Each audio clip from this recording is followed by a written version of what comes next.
And one of the great things about human species is that we have this remarkable organ, the brain. La tête dans le cerveau. Biologie, cervelle, synapses, neurosciences, physique. The human brain really is the most unique gift of our species. Avec Christophe Rodeau. Le début d'une nouvelle année ne serait pas le seul moment parfait pour prendre de bonnes résolutions. La tête dans le cerveau.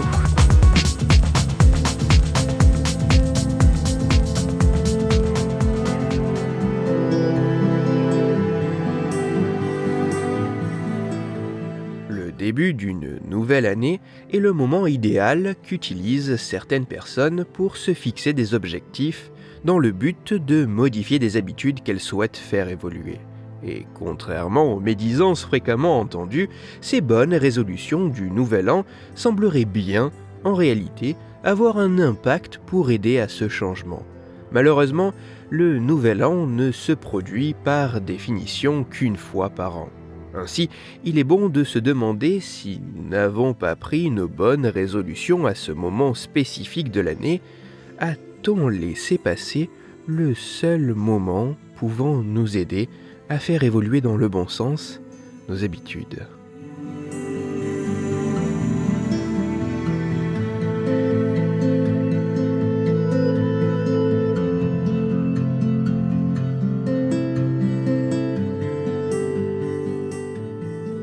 Afin de tenter d'identifier si d'autres moments précis de l'année pouvaient aider à changer nos habitudes, des chercheurs de l'Université de Pennsylvanie se sont intéressés au comportement de plusieurs dizaines de milliers d'individus au cours de 3 études. Dans le détail, pour la première étude, les scientifiques ont examiné les recherches quotidiennes réalisées sur Google pour le mot « régime » aux États-Unis entre 2004 et 2012. Lors de la deuxième étude, les chercheurs ont tenté de vérifier si l'engagement réel dans un comportement s'observait effectivement après certains moments spécifiques de l'année. Pour ce faire, ils ont examiné les registres nominatifs de fréquentation de certains gymnases universitaires. Et pour la troisième et dernière étude, les scientifiques ont analysé les périodes exactes pendant lesquelles les individus s'engagent à atteindre des objectifs personnels. Afin d'étudier cet aspect, les chercheurs ont récupéré les données des utilisateurs d'un site internet qui aide les individus à atteindre leurs objectifs en offrant la possibilité de préciser les conséquences qui s'ensuivront s'ils ne les atteignent pas.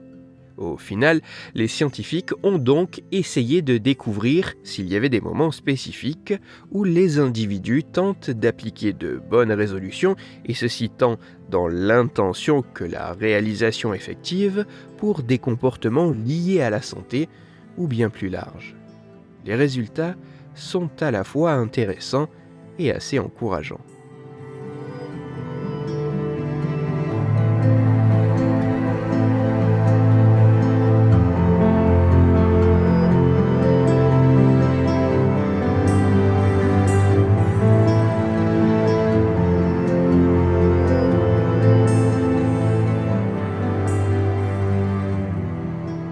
Les résultats des travaux des chercheurs montrent que pour réfléchir ou débuter activement une pratique différente dans l'objectif de modifier ses habitudes, tous les jours de l'année ne semblent pas se valoir. Plus précisément, les résultats de l'étude sur les recherches pour le mot « régime » via Google montrent certes une augmentation de l'intérêt pour cette pratique au début d'une nouvelle année, mais ce n'est pas tout. En effet, une augmentation significative peut également s'observer au début d'un nouveau mois, d'une nouvelle semaine et après les fêtes célébrées au niveau national et les jours fériés. Une analyse plus poussée permet bien de mettre en lumière que ces augmentations ne peuvent pas être simplement attribuées à un accroissement du trafic Internet lors de ces périodes.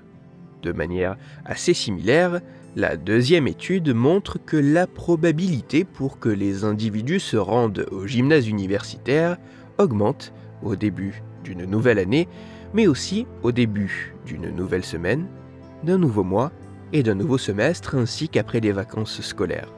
Cette étude ayant permis de recueillir plus de données personnelles sur chaque individu, les résultats montrent également que la probabilité pour que les individus se rendent au gymnase augmente aussi suite à leur anniversaire.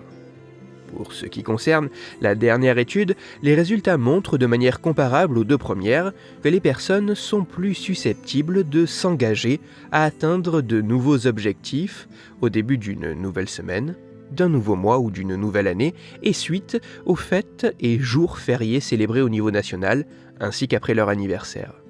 Cette étude permet également de montrer que cette prise de bonnes résolutions ne semble pas être seulement compensatoire suite à des excès commis lors de ces célébrations. En effet, même s'il est possible de retrouver des résolutions comme faire un régime ou faire plus de sport, lors de ces périodes, d'autres objectifs peuvent également être fixés comme être à l'heure, passer plus de temps avec sa famille ou apprendre quelque chose de nouveau. Ces différentes études semblent mettre en évidence qu'il existerait bel et bien plusieurs moments pour prendre de bonnes résolutions. Car clairement, le Nouvel An ne semble pas être la seule période de l'année qui assez naturellement apparaît comme la plus propice pour modifier nos habitudes.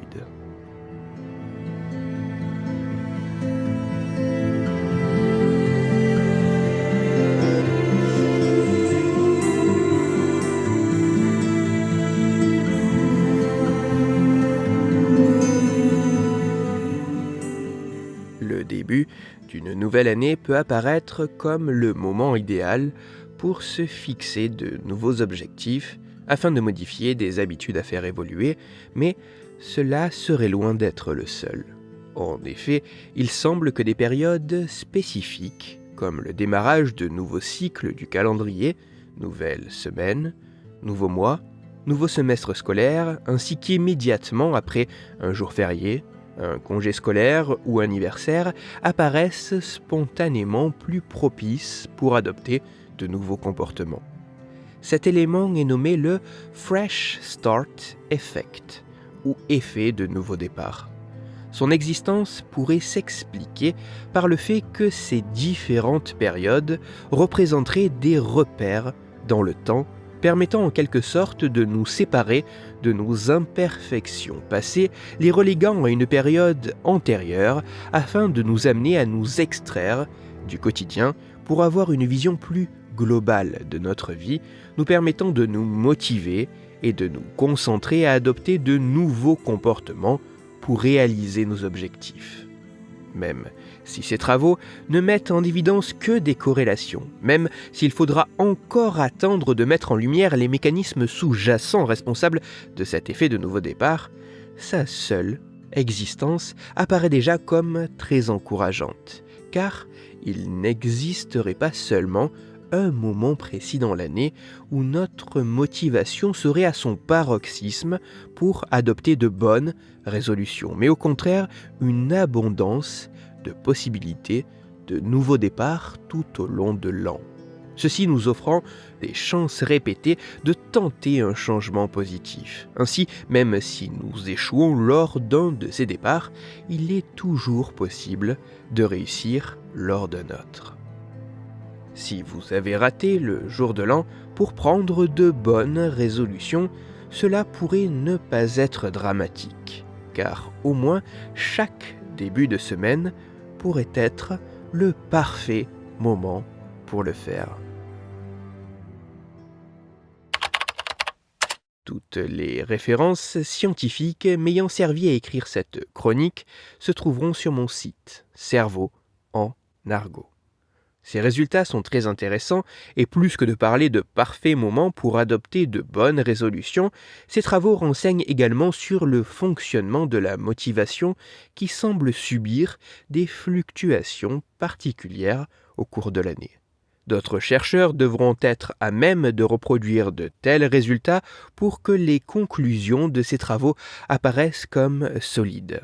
Ces futurs travaux, plus directs et sur des populations plus larges, identifieront peut-être également l'impact d'autres moments comme un déménagement, un changement d'emploi ou un décès qui pourrait par exemple aussi servir de levier de changement. Afin d'approfondir la chronique d'aujourd'hui, je vous renvoie vers un article disponible gratuitement sur Internet, mais en anglais. Cet article a pour titre « Time for a Reset – How to make your New Year's Resolution work ». Il est écrit par Lisa Williams et il est à lire sur le site theconversation.com. Dans cette chronique, il était question de bonnes résolutions, c'est pour cela que je vous renvoie à l'épisode précédent, le numéro 162. Dans cet épisode, vous découvrirez ou redécouvrirez que réussir à tenir de bonnes résolutions pourrait dépendre au moins en partie de la manière dont celles-ci sont formulées.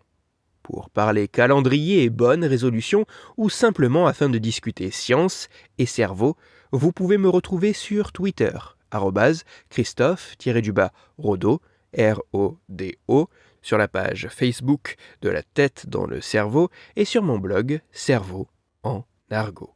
Si vous avez des questions ou des sujets dont vous voudriez que je parle ou des retours à me partager, n'hésitez pas à me le faire savoir directement sur mon compte Twitter, sur la page Facebook ou par mail à l'adresse latettedanslecerveau@gmail.com.